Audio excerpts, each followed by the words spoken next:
Mi abuelo, Rubén, nunca se había equivocado en nada que realmente importara. No una sola vez en los 32 años que llevaba conociéndolo. Predijo la inundación del 2009 3 días antes que el servicio meteorológico. Me advirtió que no aceptara aquel trabajo en Denver porque la empresa cerraría en un año, y así fue. Supo que mi novia del instituto me engañaba antes de que yo siquiera lo sospechara. Así que cuando me entregó aquel sobre Manila durante la cena del domingo, con sus manos envejecidas temblando sobre las mías, supe que mi vida estaba a punto de cambiar para siempre. El comedor estaba lleno del caos habitual. Mi sobrino Tommy, de 4 años, estaba de pie sobre su silla, empuñando una judía verde como si fuera una espada, mientras su hermano gemelo Ben reía tanto que casi se atraganta con la leche. Mi hermana Penny intentaba bajarlo a la fuerza mientras su marido, Derek, grababa todo con el móvil. Mamá traía otra cesta de sus famosos panecillos, y papá contaba una historia sobre un cliente que había intentado devolver un martillo que compró en 1987. Pero el abuelo Rubén no prestaba atención a nada de eso. Sus ojos azules, aún tan afilados como el cristal roto a sus 78 años, estaban fijos en los míos. Se inclinó lo suficiente como para que yo pudiera oler su colonia Old Spice, la misma que había usado desde antes de que yo naciera. Ese aroma siempre había significado seguridad y sabiduría. «No lo abras aquí, Coulten», susurró, apenas audible entre las risas de Tommy. Su mano apretó mi muñeca con una fuerza que no parecía posible para alguien de su edad. «Ve a casa. Haz la maleta. Hazlo esta noche». Empecé a preguntarle qué quería decir, pero me detuvo con una mirada que jamás le había visto antes. Miedo. Mi abuelo, que había trabajado en los ferrocarriles durante 40 años, que había rescatado a 2 hombres de un tren descarrilado, que se había enfrentado a un oso negro armado solo con una palanca, tenía miedo. Sus ojos se movieron hacia la ventana del comedor, donde la cortina de encaje de mamá se balanceaba. No había brisa aquella noche. Las ventanas estaban cerradas contra el frío de octubre. «Te están vigilando», dijo, apretando más el sobre contra mi palma. «Tienes 24 horas, ni un minuto más». «Abuelo, ¿de qué hablas?» Pero justo en ese momento, Tommy lanzó puré de patatas por toda la mesa, dándole de lleno a Derek en la cara. El cuarto estalló en gritos, mamá regañando, Penny disculpándose, papá riendo a pesar de todo. Cuando miré de nuevo al abuelo, ya se había girado, alcanzando la salsera como si nada hubiera pasado, como si no acabara de entregarme lo que parecía una bomba a punto de explotar. Sentía el sobre ardiendo en mi mano, escondido bajo la mesa. A través del papel notaba algo duro y rectangular, como una llave. Mi abuelo, el hombre que me enseñó a montar en bicicleta, a atar un anzuelo, a cambiar una rueda bajo la lluvia, acababa de decirme que corriera. Y cuando Rubén Bridges decía que algo importaba, tú escuchabas. Me llamo Coulten Bridges. Soy veterinario en un pequeño pueblo. Paso mis días asistiendo partos de terneros y vacunando perros de granja. Mi mayor preocupación aquella mañana había sido si el gato de la señora Patterson necesitaría cirugía por una muela infectada. Conduzco una camioneta de 10 años. Alquilo un apartamento de una habitación encima de la panadería de la calle principal, y no he faltado a una cena familiar en 5 años. Pero mientras me sentaba allí, con el sobre escondido en mi regazo, viendo a mi familia pasar los platos de postre y discutir si era mejor el pastel de manzana o el de calabaza, comprendí que todo lo que creía saber sobre mi vida estaba a punto de romperse. Porque el abuelo Rubén nunca se había equivocado en nada importante, y acababa de decirme que corriera. Las cenas de domingo en casa de mis padres, en Cedar Falls, habían sido tradición desde antes de que yo pudiera caminar. Cada semana seguíamos el mismo ritual, como una sinfonía familiar. El estofado de mamá llenaba la casa con olor a romero y ajo. Papá se quejaba del último partido de los Cowboys, y todos nos reuníamos alrededor de la misma mesa de roble que había pertenecido a mi tatarabuela. Llevaba 3 décadas viniendo aquí, viendo cómo las paredes del comedor se amarilleaban con el tiempo, cómo las fotos familiares se multiplicaban sobre la repisa, cómo el cabello de mis padres pasaba de castaño a gris y luego a blanco. Aquel domingo empezó como cualquier otro. Mamá, Joyce, me había llamado 2 veces esa mañana para asegurarse de que vendría. Tu abuelo ha preguntado si estarías aquí, me dijo, algo que no era raro. El abuelo Rubén y yo siempre habíamos tenido un vínculo especial. Tras la muerte de la abuela Rose hacía 5 años, yo fui quien le ayudó a ordenar sus cosas, encontrando cartas de amor de la Segunda Guerra Mundial escondidas entre recetas y fotos de lugares que nunca había visto. Lo llevaba al médico cada 2 jueves, escuchando sus historias sobre sus 40 años trabajando en los trenes, sobre la gente que conoció y las cosas que vio recorriendo el corazón de América. La casa de 2 plantas estaba en Maple Avenue desde 1994, cuando papá la compró con las primeras ganancias de la ferretería. La puerta principal aún se atascaba con la humedad. El tercer escalón seguía crujiendo sin importar dónde pisaras, y la colección de gallos de cerámica de mamá invadía cada superficie de la cocina. Esas constantes habían sido el ancla de mi vida. Durante la universidad, la escuela de veterinaria, mi breve compromiso fallido con Amanda y la construcción de mi clínica, paciente a paciente. Cuando llegué a las 5:30, la casa ya estaba llena. Penny había llegado temprano con Derek y los gemelos, tomando el control de la cocina para ayudar a mamá mientras los niños destrozaban la caja de juguetes que ella guardaba en el salón para su caos semanal. Derek estaba en el sofá, mirando el móvil y riendo de vez en cuando por las ocurrencias de los niños. Llevaba 8 años en la familia, desde que conquistó a Penny en una conferencia de seguros en Des Moines.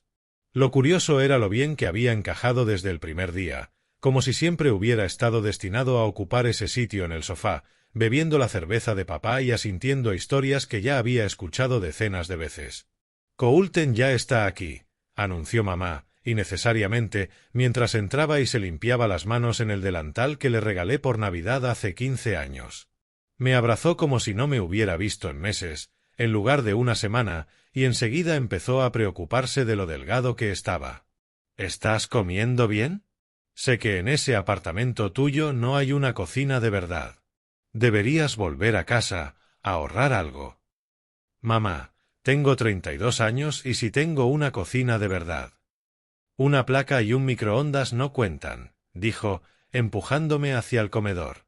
Tu padre está ahí fingiendo poner la mesa, pero en realidad solo mueve cosas para parecer ocupado. Y tu abuelo ha preguntado por ti cada 10 minutos. Encontré al abuelo Rubén en su lugar habitual, la cabecera de la mesa que había ocupado desde que papá le cedió el puesto hacía 5 años. Se veía bien para sus 78, todavía de hombros anchos por décadas de trabajo físico, con el cabello blanco lo bastante grueso como para necesitar al barbero con frecuencia. Pero había algo diferente. Miraba su reloj una y otra vez, un viejo Timex que llevaba desde 1975. Sus dedos tamborileaban sobre la mesa con un ritmo que no reconocí. Ahí está mi chico, dijo al verme, pero su sonrisa no alcanzó los ojos. Ven, siéntate a mi lado. La conversación fluyó a nuestro alrededor. Penny hablaba de los gemelos empezando el jardín de infancia, de cómo Tommy ya se había metido en problemas 2 veces por lo que la maestra llamó creatividad excesiva. Papá se quejaba del precio de la madera y de la gran cadena que quería instalarse en el pueblo. Mamá iba y venía entre cocina y comedor, reclutando a todos para que llevaran platos. Derek contaba una historia de un fraude de seguros, un hombre que incendió su propio barco pero olvidó quitar su gorro de la suerte antes. Pero a través de todo eso, el abuelo me hacía preguntas extrañas. Coulton, ¿sigues conduciendo esa vieja camioneta Ford? Sí. ¿Recuerdas dónde te enseñé a pescar, allá en Miller's Creek? Por supuesto. ¿Aún tienes el equipo de acampada que te di? En el armario del apartamento. ¿Te acuerdas de la historia del cambio de vía que salvó 18 vidas? La había escuchado 100 veces. Cada pregunta pesaba más que la anterior, como si estuviera tachando una lista invisible. El comedor se sentía más pequeño. Las paredes, cargadas de secretos. El sobre llegó después del postre. Entre el caos de los platos, mamá acababa de sacar su famoso pastel de manzana con mantequilla tostada cuando el abuelo se levantó, supuestamente para ayudar con los platos. Su mano cayó firme sobre mi hombro. Ven, Ayúdame en la cocina, Coulten. Lo seguí, cargando platos manchados de salsa. La cocina aún olía a estofado y canela. Olores familiares que debían ser reconfortantes, pero que de pronto se sintieron como una despedida. Aún no lo entendía. Esperó hasta que la puerta batiente se cerró tras nosotros, apagando el sonido de Tommy y Ben discutiendo por el último trozo de pastel. Entonces me agarró la muñeca con una fuerza sorprendente, dejando marcas. «Escucha con atención», dijo, sacando un sobremanila de su cardigan. El sobre estaba gastado en los bordes, como si lo hubiera llevado encima durante semanas, quizás meses. «Tu vida no es lo que crees. Ni la mía tampoco». Me lo metió en la mano, y sentí algo duro dentro, rectangular y metálico. Hay una llave pegada dentro. Taquilla 47, en el depósito Riverside. Allí está todo lo que necesitas saber. Abuelo, ¿de qué hablas?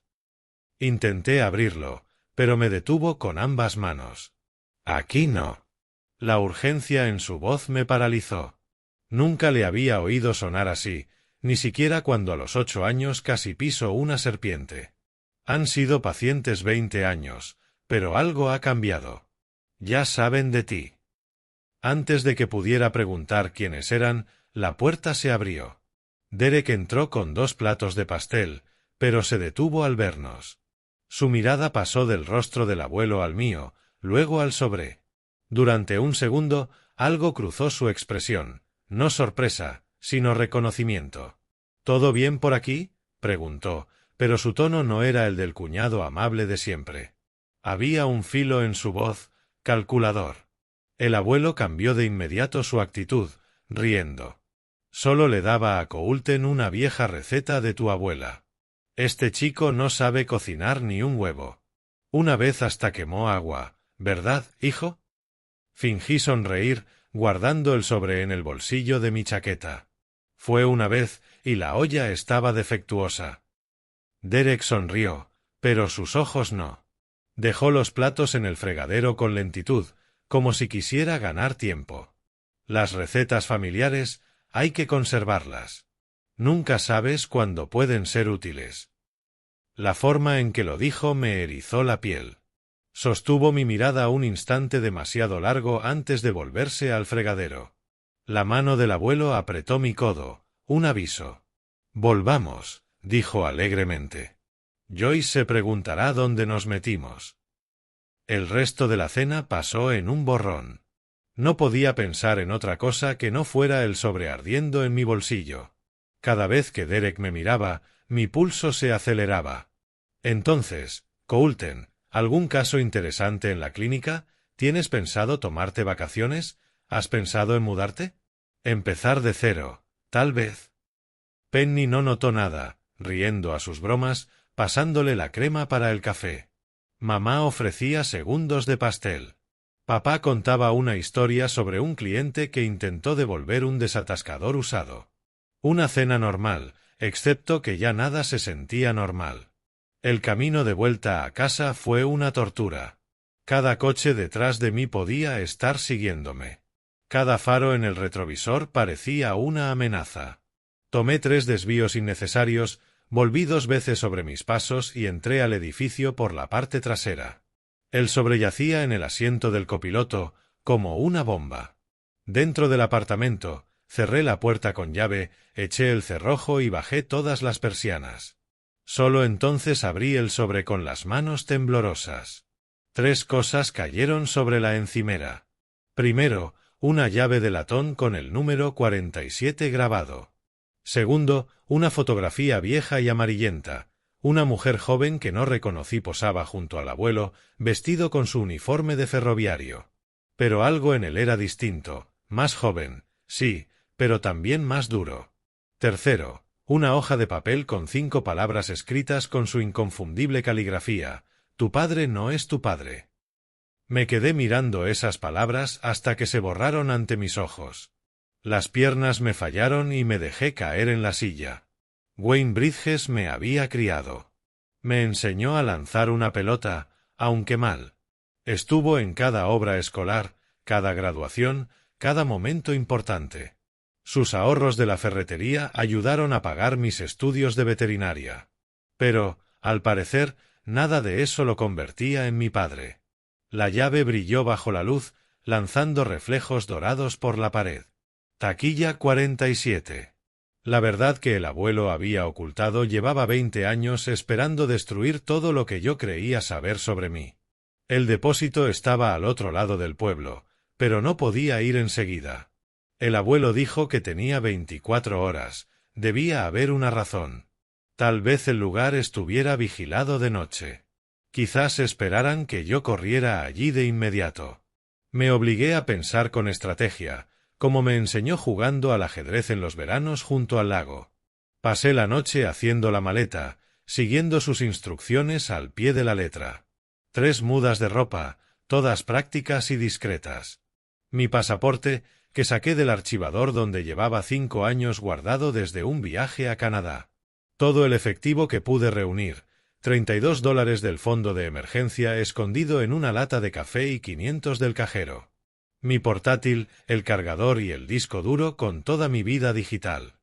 El maletín veterinario de mi camioneta, porque mis instintos decían que tal vez necesitaría antibióticos y suturas más que calcetines extra. Me temblaban las manos al doblar las camisas. ¿Qué tipo de peligro requería un pasaporte? ¿Qué clase de verdad exigía abandonar todo?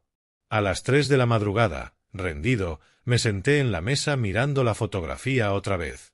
La mujer junto al abuelo era hermosa de una manera atemporal, con el cabello oscuro recogido y unos ojos inteligentes que me resultaban familiares.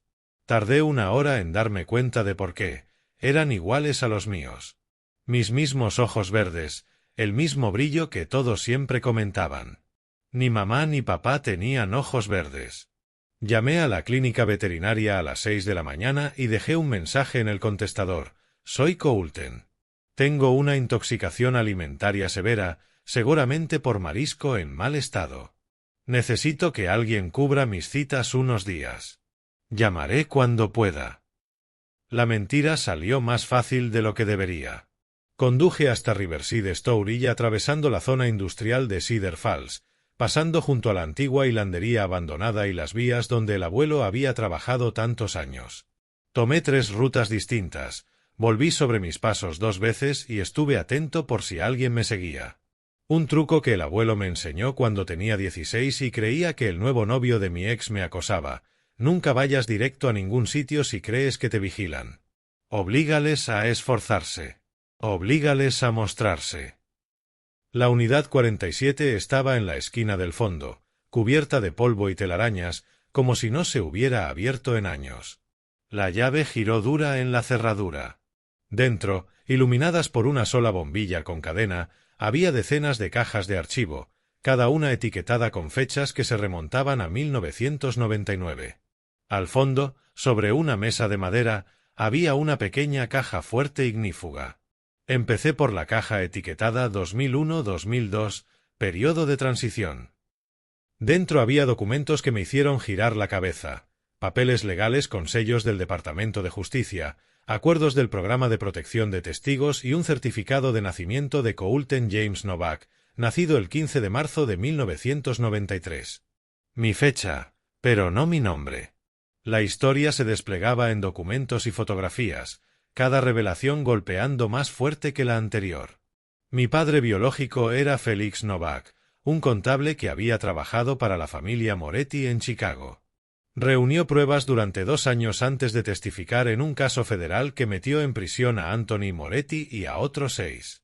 La mujer de la foto era su hermana, Elena, asesinada 3 semanas después de que terminara el juicio, una advertencia de que el alcance de la familia iba más allá de los muros de la cárcel. El verdadero nombre de mi madre era Joyce Henley.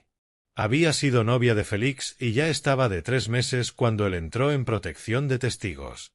Los Marshalls la trasladaron a Iowa, le dieron una nueva identidad y arreglaron que conociera a Wayne Bridges, un ferretero solitario que nunca hizo demasiadas preguntas sobre su pasado. Wayne se casó con ella sabiendo que estaba embarazada y me crió como a su hijo, pero los documentos sugerían que jamás supo toda la verdad de por qué ella necesitaba empezar de cero. Y el abuelo Reuben no era mi abuelo. Era el Marshal Federal Reuben Chase, antiguo encargado de Félix, que se había retirado y mudado a Cedar Falls para vigilarnos. Cada jornada de pesca, cada partida de ajedrez, cada lección sobre estar alerta, llevaba años entrenándome para un momento que esperaba que nunca llegara. La combinación de la caja fuerte era mi cumpleaños, tal y como supuse. Dentro había 3 cosas que lo cambiaron todo. Primero, $50,000 en efectivo, atados en fajos gastados. Segundo, una Glock 19 cargada con 2 cargadores extra, a la que miré como si pudiera morderme. Yo era veterinario. Las únicas inyecciones que había dado eran vacunas a vacas lecheras. Tercero, un móvil desechable que empezó a sonar en cuanto lo cogí. Colton. La voz del abuelo sonaba distinta, profesional, seca, todo negocios. Ya no era el jubilado del ferrocarril, sino el marshal que siempre había sido. ¿Algo de nuestra vida fue real? Pregunté con la voz quebrada, como si tuviera 13. El amor fue real, dijo sin dudar. Todo lo que importaba fue real. Pero escucha, no tenemos mucho tiempo. Derek encontró algo. Hace 3 semanas alguien intentó enviar una carta a tu clínica. Llevamos años interceptando los intentos de Félix por contactarte, pero esta llegó primero a manos de Derek. No es quien crees, Colton. Se casó con Penny para acercarse a tu familia. Los Moretti nunca olvidaron lo que tu padre les hizo. Mi mente recorrió 8 años de recuerdos. Derek en las barbacoas enseñando a lanzar el balón, Derek ayudando a papá a reconstruir la terraza, Derek de la mano de Penny en el hospital cuando nacieron Tommy y Ben. Lleva con nosotros 8 años. Los gemelos lo llaman papá. El juego largo, dijo el abuelo. Así funcionan estas familias. De generación en generación, deuda por deuda, sangre por sangre. ¿Dónde está Félix ahora? Mi verdadero padre. No lo sabemos. Ese es el problema. Esa carta demostró que sigue vivo. Y ahora ellos también lo saben. En la caja hay un billete de autobús. Sale en 2 horas. Alguien te esperará en Memphis. Estaba metiendo dinero en la mochila cuando oí pasos en la grava del exterior. Lentos, deliberados, sin intentar ocultarse. Apagué la bombilla y miré por la rendija de la persiana metálica. Derek estaba a unos 20 pies, con las manos en los bolsillos, y tenía un gesto más triste que amenazante. Sé que estás ahí, Colton, dijo. Estoy solo. Tenemos que hablar. Podría haberme quedado oculto, esperar a que se cansara, pero algo en su voz me hizo abrir la puerta. Llevaba su chaqueta de los domingos, la que Penny le compró por su aniversario. Solo mi cuñado. Solo Derek. No podías dejarlo estar, dijo acercándose, manteniendo las manos a la vista. 20 años esperando, vigilando, asegurándonos de que Félix no volviera. Y entonces conozco a Penny en aquella conferencia. Me enamoro de su risa antes incluso de saber su apellido. ¿Te lo puedes creer? Envían a un espía a la familia Bridges y me enamoro por accidente de la hija del objetivo. ¿Entonces todo fue una mentira? No, negó con firmeza. Eso es lo que intento decirte. Les convencí de dejarlo. Les dije que Félix probablemente estaba muerto. Que tú no sabías nada. Que castigar al hijo de Wayne por la traición de Félix no nos daría nada. El tío Anthony estuvo de acuerdo. Es mayor, se muere de cáncer en prisión. Ya no le importan las vendettas antiguas.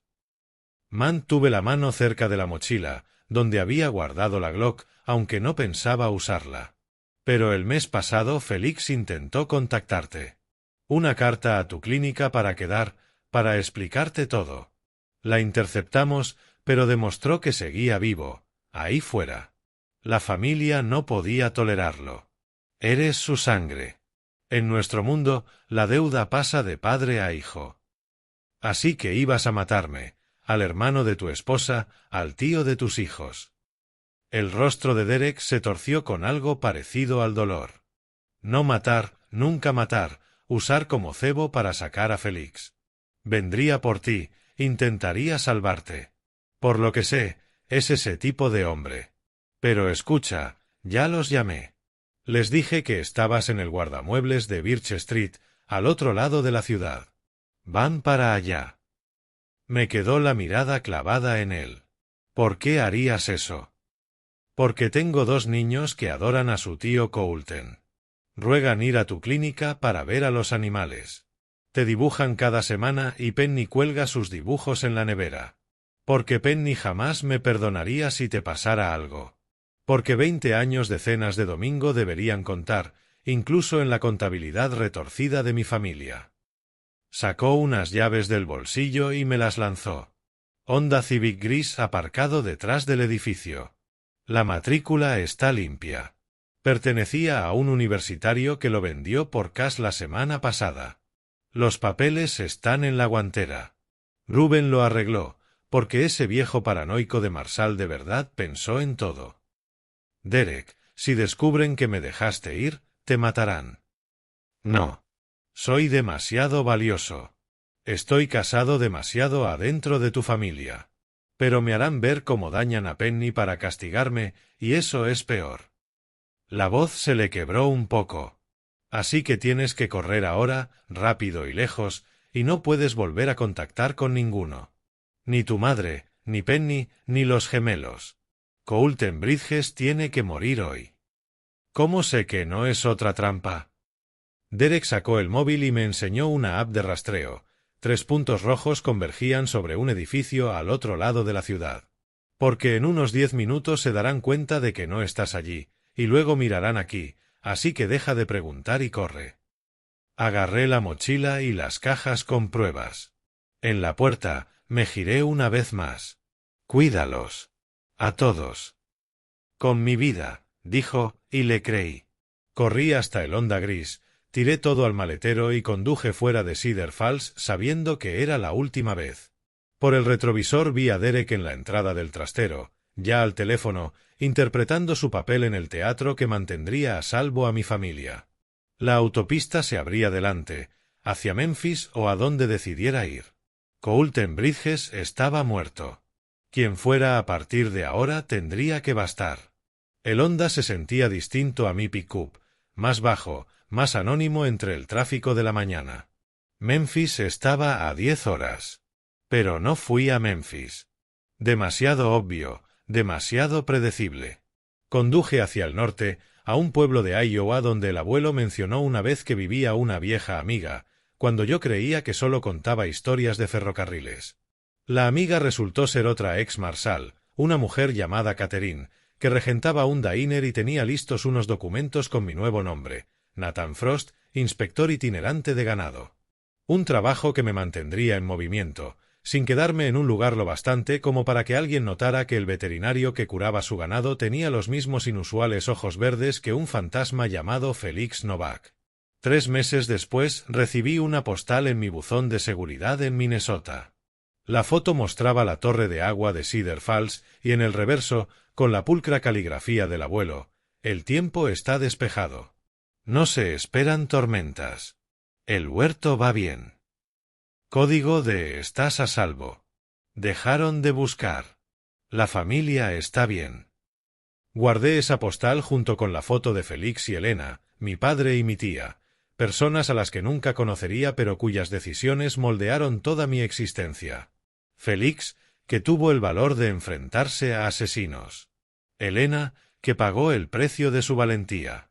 A veces, de noche, en el motel que me toque, estudio sus rostros y me pregunto si Félix llegó a saber qué fue de mí. Si supo que su hijo se hizo veterinario. Si supo que heredé su sentido de lo correcto, aunque nunca supe que venía de él. Pero sobre todo pienso en las cenas de domingo, en el estofado de mamá, demasiado salado, que todos fingíamos perfecto, en papá y su sabiduría de ferretería, el hombre que me crió sabiendo que no era su sangre y amándome igual, sin dejar que ese conocimiento cambiara como se volcó en ser mi padre, en los gemelos de Penny, Tommy y Ben, que crecerían sin su tío Coulton pero con Derek protegiéndolos de sombras que jamás conocerían, en el propio Derek, que eligió el amor por encima de la lealtad a un código retorcido y me salvó sabiendo que, Si lo descubrían, lo perdería todo. La clínica veterinaria que construí en Cedar Falls encontró una nueva doctora en 2 semanas. La doctora Sarah Chen, recién salida de Iowa State, capaz y con ganas. El gato de la señora Patterson tuvo su cirugía. Los granjeros encontraron a quien llamar a las 2 de la madrugada cuando una vaca tenía problemas de parto. La vida siguió sin Colton Bridges, como debía, como necesitaba. A un paso a veces cerca de Cedar Falls, aunque no me detengo. La autopista va lo bastante cerca como para ver el cartel de la salida, Cedar Falls, próxima. Un giro tan simple que no puedo hacer. Una vez pasé por allí en una tarde de domingo y no pude evitarlo. Me salí a un área de descanso y subí la colina detrás. Desde allí, el barrio se extendía como un edredón. Casi podía distinguir Maple Avenue, donde mi familia probablemente estaba sentándose a cenar. A las 6, como siempre. Mamá estaría preocupándose por algo que, según todos, estaba perfecto. Papá contaría una historia de la tienda. Penny intentaría mantener a los gemelos sentados. Derek estaría allí haciendo de marido y padre perfecto, que ya no era un papel. Y el abuelo Reuben, el Marshal Reuben Chase, estaría en su silla de la cabecera, quizá mirando su viejo Timex, montando guardia ahora. Los domingos por la tarde, esté donde esté, me siento a cenar exactamente a las 6. A veces en un diner de carretera, a veces en un restaurante de pueblo, a veces solo un sándwich en el coche. Pero siempre hago ese gesto. Alzo lo que esté bebiendo y brindo por la familia que ya no puedo ver. La familia que me salvó dejándome ir. La familia que me quiso lo suficiente como para fingir que nunca existí, para que pudiera seguir existiendo en otro lugar. Aquella noche el sobre lo cambió todo. No por los secretos que reveló, sino por el amor que lo puso en mis manos. El abuelo supo que venía la tormenta 20 años antes de que llegara. Pasó décadas preparándome, enseñándome a estar atento, a ser listo, a sobrevivir. Cada salida de pesca era una lección. Cada partida de ajedrez, estrategia. Cada historia sobre los raíles, en realidad, trataba de vigilar las vías de tu vida por si hay peligro más adelante. Se aseguró de que, cuando la tormenta llegara, no tuviera solo un paraguas. Tendría un búnker, una nueva identidad y las habilidades para desaparecer. Me dio el don de desvanecerme, que en realidad era el don de seguir viviendo. En algún lugar, Félix Novak quizás siga vivo, escondido bajo otro nombre, cargando el mismo peso de familia abandonada que ahora cargo yo. Estamos unidos, padre e hijo, más por la ausencia que por la presencia. 2 fantasmas que eligieron la supervivencia por encima de todo, o a quienes les impusieron esa elección. Pero sobrevivimos. Y a veces esa es la única victoria que se consigue. Gracias por escuchar mi historia. Si te ha dicho algo, si te recordó que la familia es más que sangre y que el amor es más que presencia, comparte este vídeo con alguien que necesite oírlo. Deja un comentario sobre los sacrificios que tu familia ha hecho por ti, los que conoces y los que quizá nunca sabrás. Y suscríbete para más historias de lo extraordinario escondido en lo cotidiano, de gente que camina entre nosotros con secretos capaces de cambiar todo lo que creíamos saber. Hasta la próxima. Recuerda que a veces el mayor acto de amor es dejar ir. Y que a veces lo más valiente que puedes hacer es desaparecer.